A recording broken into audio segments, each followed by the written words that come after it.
जय हिंद दोस्तों। जब भी हम लोग कोई एग्जाम की तैयारी करते हैं और वो एग्जाम देना होता है तो कई सारे सवाल हमारे मन में रहते हैं। जब हम कोई एग्जाम का फॉर्म भरते हैं उसके बाद में हमें एक सही रास्ते पे अगर हम सही तरीके से तैयारी करते हैं तो वो एग्जाम क्वालिफाई करना आसान हो जाता है। लेकिन उसके लिए हमारे मन में कई सारे सवाल आते हैं कि जैसे हम लोग क्या किस तरीके से तैयारी करें और क्या क्या और चीजें करनी है जिनकी वजह से हमारा जो है एग्जाम सही तरीके से हो सके। तो हमारे मन में पहला एक सवाल आता है कि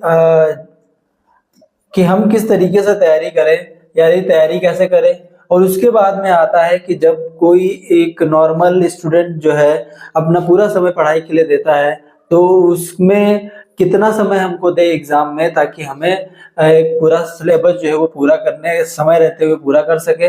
और दूसरा आता है कि कोई भी स्टूडेंट जब एक पर्टिकुलरली एरिया तैयार करता है या कोई पर्टिकुलरली सब्जेक्ट तैयार करता है तो कुछ ना कुछ ऐसा कोई सब्जेक्ट होता है जो इसका वीक होता है, उसमें कितना ध्यान दें और किस विषय में हमें कम ध्यान देना पड़ेगा, किसी किसी विषय में हमें ज्यादा ध्यान देना पड़ता है। तो ये सब सारे सवाल एक स्टूडेंट के मन में आते हैं और तभी जाकर के अगर वो सही तरीके से टाइम टेबल बनाता है और एक सही तरीके गाइडलाइंस के थ्रू अगर तैयारी करता है तो वो एग्जाम क्वालिफाई करना आसान हो जाता है। फिर एक स्टूडेंट के जो मन में एक सवाल आता है कि अगर हमने फॉर्म भरा है तो हम उसकी तैयारी कहाँ से करें, या ऑफलाइन करें या ऑनलाइन करें, या किस टीचर से पढ़े या कौन सा कोर्स लें, या के बिना कोर्स के भी काम चल सकता है। तो और रहता है कि बुक्स बुक्स बहुत सारी हैं। आप हर सब्जेक्ट की कई तरीके की बुकें होती हैं, उनको बुक अगर कोई भी ऐसे ही पढ़ना शुरू कर देते हैं तो उनमें बहुत सारा समय जाता है। अगर बात आती है कि रेलवे ग्रुप डी की बहुत सारी किताबें आती हैं जिनको अगर हम लोग ऐसे ही पढ़ना शुरू कर देते हैं तो हमारा समय बहुत जाता है। क्यों, उसके बारे में भी हम बताएंगे। और सबसे एक खास बात आ रही है कि जिस तरीके से कि पिछली बार हमारी 1,20,000 के आसपास जो है वो वैकेंसी आई थी और इस बार हमारी 3400 के आसपास जो समथिंग में 34,000 के समथिंग आसपास वैकेंसी आई है। तो यहाँ पर वैकेंसी जो आई है वो लगभग लगभग एक तिहाई के आसपास आई हैं। तो यहाँ पर वैकेंसी एक तिहाई आने के साथ साथ में क्या हो रहा है कि एक तिहाई आने के साथ में हमारा कंपटीशन भी जो है वो बहुत बढ़ गया है। तो एक नॉर्मल बच्चों में एक सवाल बना हुआ है कि मन में कि ये वैकेंसी बढ़ेंगी या नहीं बढ़ेंगी। ठीक है, तो इसके बारे में भी हम बताएंगे। तो हम लोग देख लेते हैं कि किस तरीके से हमारा जो है एग्जाम जो अगर हम तैयारी करते हैं तो किस तरीके से करना करना होगा। जब भी हम लोग किसी एग्जाम की तैयारी करते हैं तो सबसे मेन एक जो काम होता है या एक मेन सबसे पहला स्टेप होता है कि हमें उस एग्जाम का पूरा सिलेबस पता होना चाहिए कि हमें जो एग्जाम देना है उसमें सिलेबस क्या क्या आ रहा है। तो हम लोग ग्रुप डी में अगर देखते हैं तो हम देखते हैं कि जो जनरल साइंस है वो 25 नंबर की आ रही है 25 क्वेश्चंस के साथ में। ठीक है, उसके बाद में मैथमेटिक्स जो आ रही है वो 25 नंबर की आ रही है 25 क्वेश्चंस। जो 25 नंबर ऑफ क्वेश्चंस आएंगे वो 25 मार्क्स के होंगे। फिर हमारी आती है तीसरे नंबर पे रीजनिंग आती है जो कि 30 क्वेश्चन पूछे जाएंगे 30 नंबर के। ठीक है, उसके बाद हम लोग देखते हैं कि जो जनरल अवेयरनेस और जीके जो करंट अफेयर आएगी वो हमारी 20 क्वेश्चन आएंगे 20 मार्क्स की। जो टोटल पेपर बनता है वो 100 नंबर का बनेगा और इसमें जो समय मिलता है वो 60 मार्क्स का मिलता है।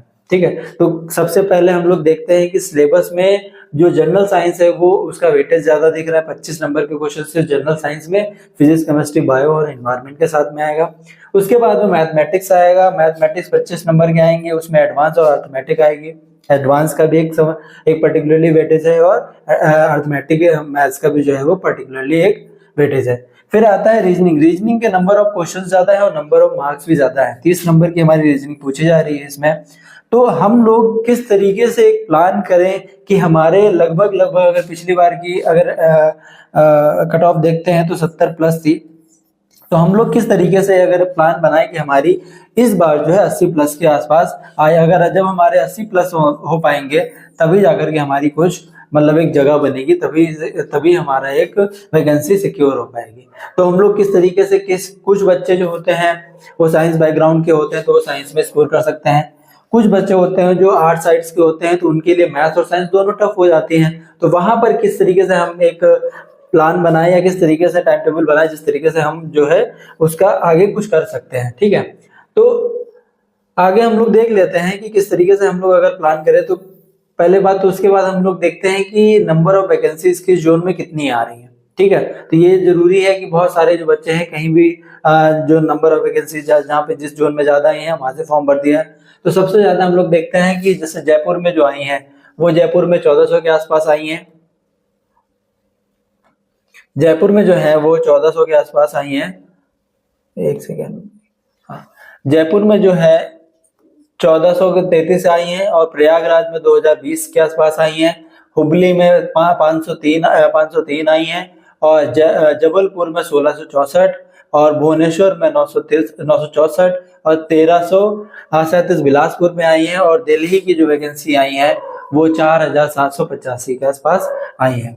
चेन्नई में हमारी वैकेंसी आई है 2694 और गोरखपुर की वैकेंसी आई है हमारी 1370 के आसपास और गुवाहाटी की आई है 2048 और कोलकाता के आसपास आई हैं। ये जो हमारा दो सेक्शन में बटा हुआ है, एक में 1817 और एक में 1044 के आसपास है। मुंबई सेक्शन में जो है वो हमारी 4672 आई हैं। उसके बाद में हाजीपुर और सिकंदराबाद में हमारी 1200 और 1642 आई। तो हम लोग अगर देख रहे हैं कि यहाँ पर मुंबई और जो हमारी दिल्ली, इन दोनों नंबर ऑफ वैकेंसी जो है वो इस जोन में ज्यादा आई है। तो ये एक सिर्फ एक मतलब एक number of vacancy zone wise दिखाना था, जिसमें से हम लोग देख सकते हैं कि किस जोन में कौन सी वैकेंसी कितनी आई हुई है। अब जब हम लोग बांटते हैं कि जब देखते हैं कि एक आती है मैथ्स जो आएगी वो कितने नंबर की आएगी, वो मैथ आएगी 25 नंबर की। वो मैथ 25 नंबर की आएगी और नंबर ऑफ क्वेश्चंस भी 25 होंगे। अब इसमें कुछ बच्चे होंगे कि एडवांस मैथ पे फोकस करने लगे, कुछ बच्चे होंगे अर्थमेटिक फोकस करने लगे। कुछ लोग कहते हैं कि मतलब एडवांस मैथ्स का जो है वो एरिया ज्यादा, नंबर ऑफ क्वेश्चन ज्यादा आते हैं और अर्थमेटिक का कम आते हैं। लेकिन यहाँ पर जो पिछली बार जो प्रीवियस एग्जाम हुआ है उसमें हम लोग देखते हैं कि इसका हाफ हाफ के आसपास जो है वो वेटेज दोनों में रहता है। तो जितना हमारी एडवांस मैथ्स भी है उतना ही हमारा जो इसकी इंपॉर्टेंस अर्थमेटिक मैथ्स की भी आती है।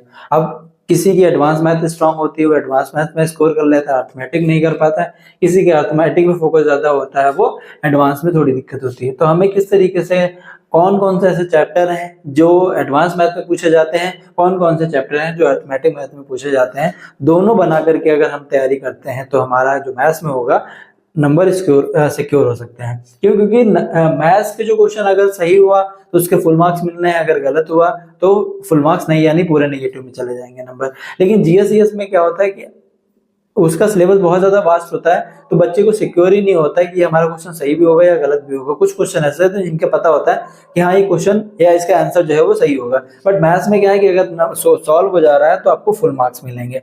तो हम लोग देखते हैं कि किस तरीके से एडवांस मैथ का सिलेबस है और किस तरीके से अर्थमेटिक का सिलेबस है, तो वो हम लोग देखते हैं। जैसे अगर हम लोग अर्थमेटिक का अगर देखते हैं कि अर्थमेटिक में कौन कौन से चैप्टर पूछे जाते हैं, तो सबसे पहले आता है परसेंटेज। परसेंटेज एक ऐसा चैप्टर है जो मैथ्स का, अर्थमेटिक मैथ्स का बेस है, जो हर टॉपिक में पूछा जाना होता है या हर टॉपिक में इंपॉर्टेंस रहता है। फिर उसके बाद में आता है प्रॉफिट एंड लॉस का, जो उसके साथ में डिस्काउंट भी कभी कभी क्वेश्चन बनते हैं। अब इनमें क्या रहता है कि आप मैथ्स के प्रीवियस ईयर क्वेश्चंस उठाइए और उनमें देखिए कि आपका परसेंटेज के कितने टाइप के क्वेश्चन पूछे जा रहे हैं। फिर उसके बाद में आप देखिए प्रॉफिट एंड लॉस के कितने टाइप के क्वेश्चन पूछे जा रहे हैं, किस किस टाइप के। उनको अगर क्वेश्चन देखेंगे कि एक टाइप के 5 क्वेश्चन पूछे गए, दो दूसरे टाइप के 3 क्वेश्चन पूछे गए, उनको अगर छांट करके रख लेते हैं तो ये आपके लिए बढ़िया रहेगा। दूसरा अगर प्रॉफिट लॉस का भी है, जो इस तरीके छांट लेंगे तो सही रहेगा। प्रॉफिट लॉस के क्वेश्चन जो होते हैं वो भी आसान होते हैं, आप कर सकते हैं आसानी से। और फिर बाद में उसके बाद पूछा जाता है एवरेज। एवरेज के भी क्वेश्चंस काफी आते हैं। फिर आते हैं एज का। एज जो है वो रीजनिंग में भी आती है और मैथ्स में भी कैलकुलेशन के लिए आती है, तो ये दो में हमारा इंपॉर्टेंट रखता है। फिर रेशियो और प्रोपोर्शन का अनुपात और समानुपात के भी क्वेश्चन आते हैं। कितने आते हैं वो हम आगे क्वेश्चंस कराएंगे मैथ्स के, उसमें आपको बता देंगे कि सब्जेक्ट टॉपिक वाइज अगर क्वेश्चंस प्रीवियस ईयर के निकाल करके हम अगर करा देंगे तो आसानी मतलब आपको सॉल्व करने आसान होगा।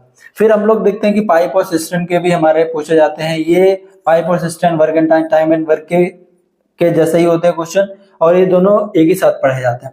फिर हमारा पार्टनरशिप के क्वेश्चंस बनते हैं, ये आप पढ़ सकते हो प्रॉफिट और लॉस के साथ में। फिर मिक्सचर एंड एलिगेशन के भी क्वेश्चंस आते हैं, ये चैप्टर भी पढ़ना होता है। ये अरिथमेटिक के कुछ टॉपिक्स हैं जिनसे क्वेश्चंस बनने ही बनने होते हैं। फिर हमारा एसआई और सीआई होता है, सिंपल और कंपाउंड इंटरेस्ट। उसके बाद में हम लोग देखते हैं कि टाइम एंड डिस्टेंस आप ये पाइप और टंकी के साथ में पढ़ सकते हैं। और फिर ये जो नाव और धाराएं वाले जो क्वेश्चन बनते हैं बोर्ड और स्ट्रीम के, ये क्वेश्चंस भी आप कर सकते हैं। किसके साथ कर सकते हैं? टाइम एंड वर्क के साथ में, ये दोनों एक साथ कर सकते हैं।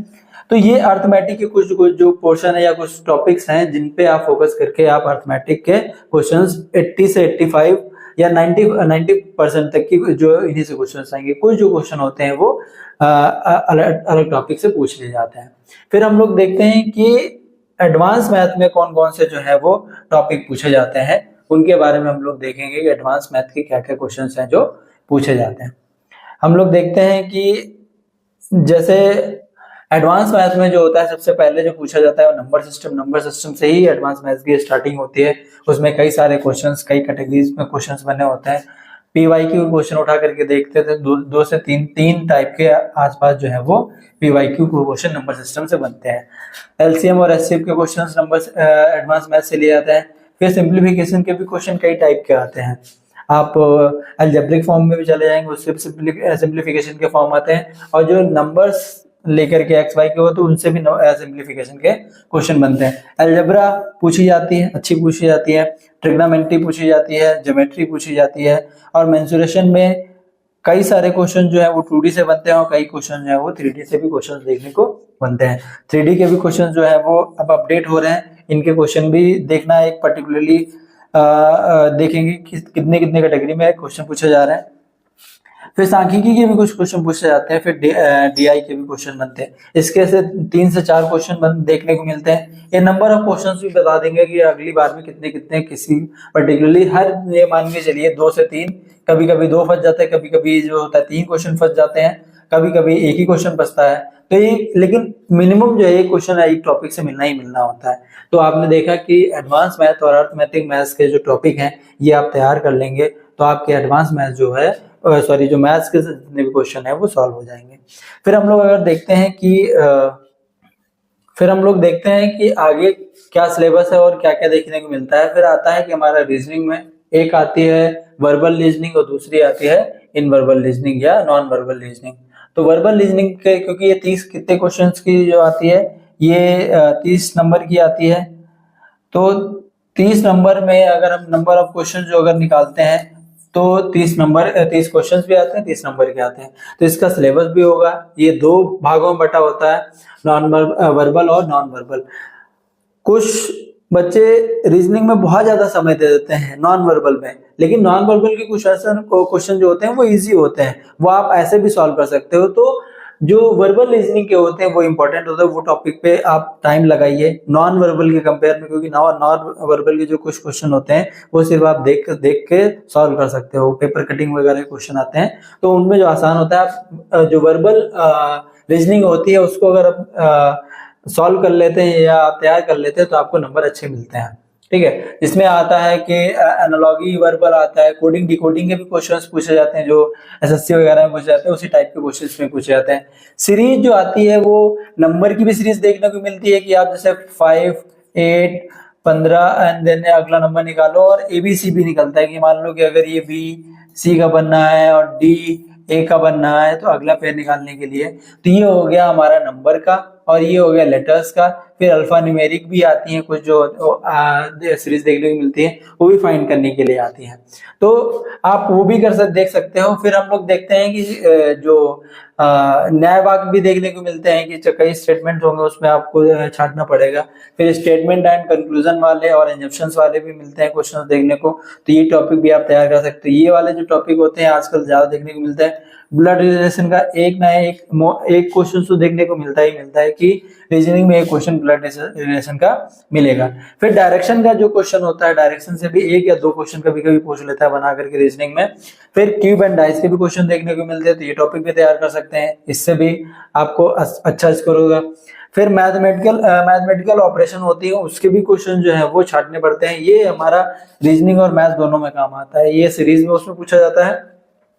फिर ऑर्डर और रैंकिंग क्वेश्चन जो है वो रीजनिंग में पूछे जाएंगे, जो इसमें वर्बल रीजनिंग में ही पूछे जाते हैं कि कौन सा ऑर्डर किस ये अगर पहले से चौथा बच्चा खड़ा हुआ है तो आखिरी से उसका नंबर क्या होगा। तो इस टाइप की रैंकिंग का और क्रम का भी पूछा जाता है। अरेंजमेंट जो होता है, अरेंजमेंट चाहे वो अल्फाबेटिक हो चाहे वो डिक्शनरी का भी पूछा जाएगा कि कुछ अल्फाबेट दे देगा, उसको डिक्शनरी के अकॉर्डिंग सेट करना होता है कि ये किस नंबर पे आएगा, ये किस नंबर पे आएगा। उससे भी क्वेश्चन जो हमारे देखने को मिलते हैं। कैलेंडर और क्लॉक से भी एक क्वेश्चन देखने को मिलता है, 1 से 2 क्वेश्चन देखने को मिलता है, कभी कभी दोनों से एक क्वेश्चन दे देता है।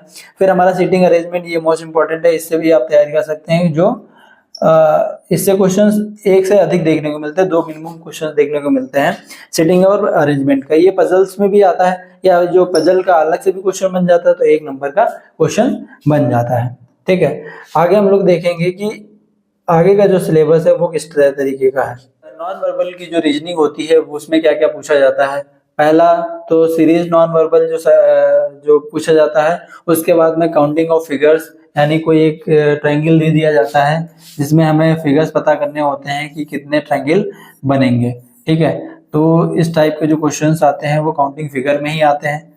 ठीक है, इस टाइप के डायग्राम आएंगे तो उसमें हमें फिगर काउंट करके बताना होगा कि कितने ट्रायंगल हैं, कितने स्क्वायर्स हैं। इस टाइप का क्वेश्चन बनता है तो काउंटिंग फिगर का क्वेश्चन बनता है। फिर पेपर कट और फोल्ड का भी क्वेश्चन बनता है कि अगर कोई पेपर दिया हुआ है तो उसको 4 भागों में बटा हुआ है तो वो किस टाइप के बन के आएंगे। मान लो कि ये यहाँ पर है तो आगे जो पेपर बनेगा वो किस तरीके का बनेगा। इस टाइप के फोल्डर जो है वो पेपर कटिंग के बन करके आते हैं, तो ये इस टाइप का क्वेश्चन आता है। फिर इम्बेडेड फिगर, यानी एक डायग्राम बना होगा उसमें कई सारे जो फिगर्स होंगे वो इनबिल्ड होंगे तो उसको भी छांटना आता है। फिर आता है आकृति और समापन उसका, यानी कहाँ पर उसकी एंडिंग हो रही है या किस टाइप की जो है वो डायग्राम बना हुआ है। फिर हम आता है मिरर इमेज और वाटर इमेज। इसके भी क्वेश्चंस कई सारे बन करके आते हैं कि जैसे अगर हम लोग देखते हैं कि ये कोई मिरर है और इधर कोई डायग्राम बना हुआ है, या जैसे मान के चले अल्फाबेट भी है, तो इसका मिरर इमेज किस तरीके का बनेगा, तो ये इस टाइप का आता है। फिर आता है वाटर इमेज, जैसे अगर ये यहाँ पर बना हुआ है तो ये उसका हॉरिजॉन्टल वर्ग में ये आएगा कि किस तरीके से अल्फाबेट बने हुए हैं, या कोई भी डायग्राम बना होगा तो ये हो गया हमारा मिरर इमेज और ये हो गया हमारा वाटर इमेज। यानी मिरर इमेज जो होता है वो वर्टिकली होता है और जो वाटर इमेज होता है वो हमारा हॉरिजॉन्टल होता है। फिर हम लोग आगे देखते हैं कि आगे का सिलेबस क्या है और कौन सा सिलेबस पूछा जाएगा। जैसे अगर हमारा मैथ्स हो गया, रीजनिंग हो गया, अब हमारा आता है कि करंट अफेयर का और जीके जीएस का सिलेबस क्या होता है। चूंकि जीके जीएस का सिलेबस पहली बात तो 20 नंबर की पूछी जानी है। ठीक है, उसके बाद आप जब अगर देखते हैं कि उसमें पूछा जाना है, हिस्ट्री भी पूछा जाना है। हिस्ट्री में हमारा एशियन, मेडिवल और मॉडर्न इंडिया भी आता है, ये बहुत बड़ा सिलेबस है। उसके बाद में हमारा ज्योग्राफी आता है। ज्योग्राफी में हमें कौन कौन सा आएगा, एक तो हमारा भूगोल आएगा विश्व का, यानी वर्ल्ड ज्योग्राफी, और एक हमारा इंडियन ज्योग्राफी आता है। तो हमारा ये भी 2 भागों में बटा हुआ है, ये हमारा 3 भागों में बटा हुआ है। इंडियन एंशिएंट, मिडिवल और मॉडर्न में ये हमारा 2 भागों में इंडियन ज्योग्राफी और वर्ल्ड ज्योग्राफी में बटा हुआ है। फिर हमारा पॉलिटी का एक अलग सिलेबस है, पॉलिटी भी अच्छा खासा इसका सिलेबस है। फिर हमारा आता है इकोनॉमिक्स के कुछ क्वेश्चन, जो इकोनॉमिक्स के हमारे जो स्टैटिक फॉर्म में आते हैं, इसी के कुछ क्वेश्चन जो इकोनॉमिक्स के हमारे करंट अफेयर में भी पूछे जाते हैं। तो एक करंट अफेयर अपना एक अलग, जो हमारे इंडियन करंट अफेयर होती है, नेशनल इंटरनेशनल दोनों करंट अफेयर देखनी, उसके साथ में कुछ क्वेश्चंस करंट अफेयर के हमारे करंट अफेयर में इकोनॉमिक्स के भी क्वेश्चन देखने पड़ते हैं। जैसे बजट हो गया, नेशनल बजट हो गया, स्टेट बजट हो गया, इनके भी क्वेश्चन देखने पड़ते हैं। तो और जो एक और आता है स्टैटिक जीके। स्टैटिक जीके में कौन से राज्य का कौन सा जो त्योहार है या कौन सा नृत्य है जो फेमस है, ये त्योहार कहाँ मनाया जाता है, इस टाइप के स्टैटिक जीके जो हमारे पूछे जाते हैं। तो हम ओवरऑल देखते हैं कि जो हमारा जीके और करंट जीके जीएस का जो हमारा सिलेबस है, एक बहुत बड़ा एरिया हमें कवर करना पड़ता है जीके जीएस कंप्लीट करने में। तो अगर हम लोग इसको तैयार करते हैं कि हम लोग कहीं से भी शुरू कर देते हैं, तो आप जब तक अगर ये मान के चलें कि अगर ये मार्च चल रहा है, होली है, होली में कुछ दिन जाएंगे, उसके बाद में हमारा मार्च का आधा, अप्रैल, मई, जून, तो 3-3.5 महीने जो है वो अगर हम लोग सिलेबस अगर बिना प्लान किए हुए उठाते हैं तो हमारा हिस्ट्री खत्म हो पाएगा जीके जीएस में। क्यों? क्योंकि हमारा 3 भागों में बटे हैं, एंशियंट, मिडिवल और मॉडर्न। अब इसमें भी वेटेज होता है कि मॉडर्न इंडिया के जो मॉडर्न हिस्ट्री के जो क्वेश्चन ज्यादा पूछे जाते हैं, देन में एंशियंट हिस्ट्री के, मिडिवल के कम पूछे जाते हैं। कभी कभी मिडिवल के ज्यादा पूछ लेते हैं, एंशियंट के कम पूछे जाते हैं। तो आपको ये पता करना होगा कि कौन से पोर्शन का हिस्ट्री के क्वेश्चन ज्यादा पूछे जाते हैं, कौन से कम पूछे जाते हैं। उसी तरीके से हमारा इंडियन ज्योग्राफी के ज्यादा क्वेश्चन पूछे जाते हैं और वर्ल्ड ज्योग्राफी के कम पूछे जाते हैं। पॉलिटी के भी सेक्शंस बटे हुए थे कि हमारा जो है मौलिक कर्तव्य से क्वेश्चन ज्यादा आते हैं और मौलिक अधिकार से क्वेश्चन ज्यादा आते हैं, संसद से कहाँ से क्वेश्चन बनते हैं। तो ये एक पर्टिकुलरली एरिया हमको एक सही तरीके से जो है टाइम टेबल बना करके तभी आप कंप्लीट। फिर हम लोग देखते हैं कि हमारा जनरल साइंस में जो क्वेश्चन या उसका सिलेबस क्या है। जनरल साइंस का जो है वो 25 नंबर का पूछा जाएगा। तो 25 नंबर में हम लोग देखते हैं कि 25 नंबर में फिजिक्स हो गया, केमिस्ट्री हो गया, बायोलॉजी हो गया और एनवायरनमेंट के भी क्वेश्चंस कुछ जो है वो एनवायरनमेंट के जो क्वेश्चन है वो बनते हैं।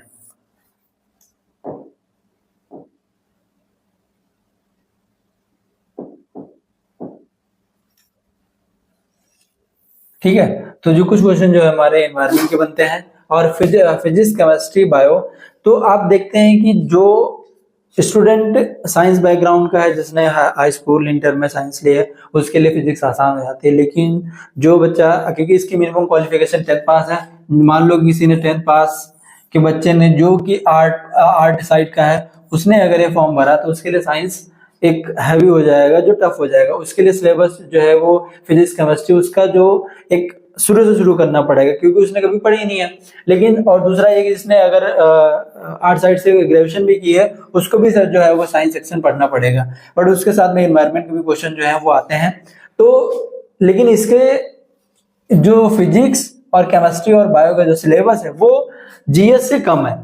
ठीक है, तो इसमें आप स्कोर कर सकते हो। उसके बाद में अगर हम लोग देखते हैं कि जिस तरीके से हमने ये सिलेबस तैयार किया, यानी हमने देखा कि मैथ्स का सिलेबस, रीजनिंग का सिलेबस, जीएस का सिलेबस, हम लोग जब पूरा सिलेबस तैयार कर लेते हैं तो एक ही सवाल आता है कि हम जो है वो तैयारी किस तरीके से करें। यानी जब हम लोग देखते हैं कि जैसे आपको सिलेबस आपका पूरा तैयार हो जाता है, अब उसके बाद में अगला स्टेप बनता है कि हम लोग जो है वो जो तैयारी अपनी जो है वो किस तरीके से कर सकते हैं। कि कुछ जो होते हैं जो वर्किंग होते हैं, स्टूडेंट वर्किंग होते हैं, और कुछ जो होते हैं उनके पास पूरा समय होता है। तो अगर हम लोग बच्चों को बांटें 2 कैटेगरी में, एक वर्किंग का और एक नॉन वर्किंग का। ठीक है, वर्किंग के पास जॉब के साथ में पढ़ने के लिए 6 से 7 घंटे मिनिमम होने ही चाहिए। आप कहीं से भी अरेंज करिए। तो अगर देखते हैं कि 5 से 6 घंटा तो हमारे पास होना चाहिए कि अगर आप कंपटीशन में फाइट कर पाएंगे। क्यों? क्योंकि इनके पास जो है वो 10 से 12 घंटा अगर कोई बच्चा तैयारी करता है, तभी जाकर के आपका पूरा सिलेबस हो पाएगा। और ये नंबर ऑफ वैकेंसी कम होने के कारण कंपटीशन भी बढ़ता है। क्यों? क्योंकि पिछली बार जो है वो 1,20,000 के आसपास वैकेंसी आई थी, और 1,00,000 के आसपास वैकेंसी आई थी, जो 1,15,000 के आसपास, 1,15 लाख के आसपास जो है वो फॉर्म भरे गए थे। अब यहाँ पर वैकेंसी आई है 3400 के आसपास, 14,000 के आसपास। तो ऐसे ही आप देख रहे हो कि 1/3 हो गया है, 1/3। तो आपका कंपटीशन भी बढ़ता है। तो आप अगर तैयारी कर रहे हैं तो आपको मिनिमम से मिनिमम जो है वो 10 घंटा नॉन वर्किंग के लिए देना पड़ेगा, और वर्किंग के जो होंगे वो आपको 5 से 6 घंटा देना पड़ेंगे। ये इसका अगर तरीके से हम लोग देखते हैं तो इसका भी जवाब हो गया।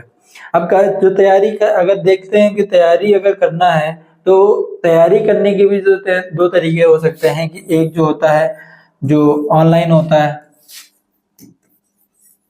और दूसरा होता है ऑफलाइन की भी तैयारी कर सकते हैं। जो ऑफलाइन जो होता है वो उन बच्चों के लिए जो थोड़ा सा दिक्कत करता है कि जो बच्चे गांव में रहते हैं उनके लिए ऑफलाइन जो है वो आना जाना, फिर उसके बाद में पढ़ाई करना, दोनों मैनेज करना आसान नहीं होता। तो जो गांव के बच्चे हैं उनके लिए हम यही कहेंगे कि अगर ऑनलाइन बहुत सारे टीचर्स अच्छा पढ़ाते हैं, आप किसी भी टीचर को जिसे समझ में आ रहा है उससे आप पढ़ें। जरूरी नहीं कि आप पेड कोर्स लें, आप फ्री में बहुत सारे क्लासेस से पढ़ी हुई, मैथ्स का सिलेबस पूरा सिलेबस पढ़ा हुआ है, रीजनिंग का, जीएस का और साइंस का बहुत सारा जो है वो आपको देखेंगे, सर्च करेंगे तो मिलेगा। इसके लिए हमारे चैनल पे भी हम सारे सब्जेक्ट्स जो है वो कवर करा करके उनकी पीवाईक्यू करा लेंगे। और उसके साथ में जैसे मान लो मंथली हमें कौन सा सब्जेक्ट खत्म करना है, अगले मंथ कौन सा सब्जेक्ट खत्म करना है, दिन उसके बाद में क्या रिवीजन करना है, वो सारी चीजें हम इस चैनल पे ही बता सकते हैं। तो उसके लिए आप इस चैनल को सब्सक्राइब कर लीजिएगा, तो आगे की जो अपडेट है वो आपको मिल जाएंगे। फिर अगर हमने देख लिया कि 5 से 6 घंटा जो वर्किंग के लिए और नॉन वर्किंग के लिए 10 से 12 घंटा देना पड़ता है।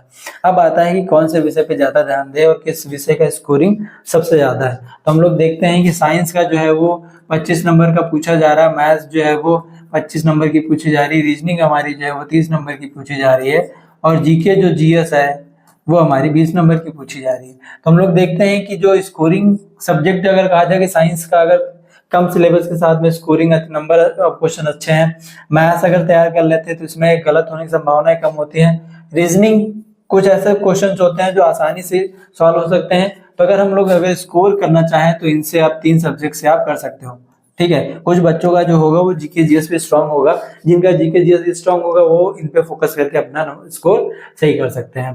तो जो आपको लगे कि आपका पोर्शन जो है या सब्जेक्ट कमजोर है, उसको लगभग पर डे 2 से 2.5 घंटा आपको देना होगा, जो आपको टफ लगे। या उसमें आपकी मैथ भी हो सकती है, साइंस भी हो सकती है, जीएस भी हो सकती है, रीजनिंग भी हो सकती है। क्यों? क्योंकि कुछ बच्चे जो होते हैं आर्ट साइड के होंगे, उनके लिए साइंस के जो क्वेश्चन जो होगा शुरू समझना पड़ेगा, ठीक है, मैथ्स भी उनको समझनी पड़ेगी। फिर तैयारी कहाँ से करें? ऑनलाइन ऑफलाइन किसी भी तैयारी कर सकते हैं, ढूंढ सकते हैं। आप बुक कौन सी देखते हैं? क्योंकि कुछ भी पढ़ना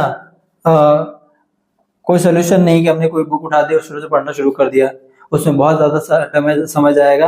आपके पास समय कम है, क्योंकि मार्च होली खत्म होने के बाद में आधा मार्च, अप्रैल, मई, जून में होगा या जुलाई में एग्जाम होना है, जो नोटिस वायरल हो रही है। अगर उसके अकॉर्डिंग अगर हो जाता है तो 3-3.5 महीने आपके पास, यानी मोटा मोटा अगर मानते हैं कि आपके पास लगभग 100 दिन के आसपास समय है। उसी समय में आपको जो है वो सिलेबस पूरा करना है और उसको रिवीजन भी करना है। तो ये आपको ध्यान देना पड़ेगा, आपको कौन कौन से बुक पढ़े।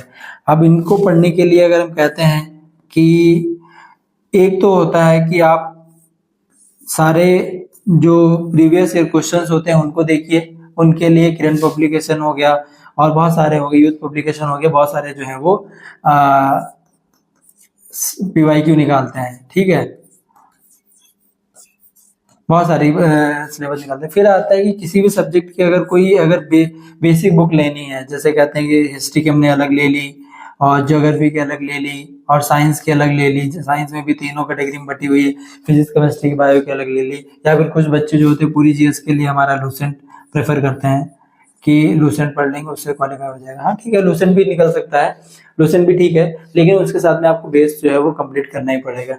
देन उसके बाद में जब आप पीवाईक्यू देख लेते हैं कि किस तरह के क्वेश्चन पूछे जाते हैं, आपका सिलेबस तैयार हो गया, फिर आपको जो है वो जो मॉक टेस्ट होते हैं वो आपको देने पड़ते हैं। क्यों? क्योंकि जो मॉक टेस्ट होता है वो ऑनलाइन टेस्ट होना है, क्योंकि एग्जाम भी ऑनलाइन होना। तो आज जब आप एनालिसिस करोगे कि आपका कितना तैयार हो गया, उसके बाद में आप देखोगे कि जो हमने पेपर दिया है ऑनलाइन मॉक टेस्ट, किस सिलेबस में हमारा कितना स्कोर हो रहा है और किस में ज्यादा मेहनत करनी है।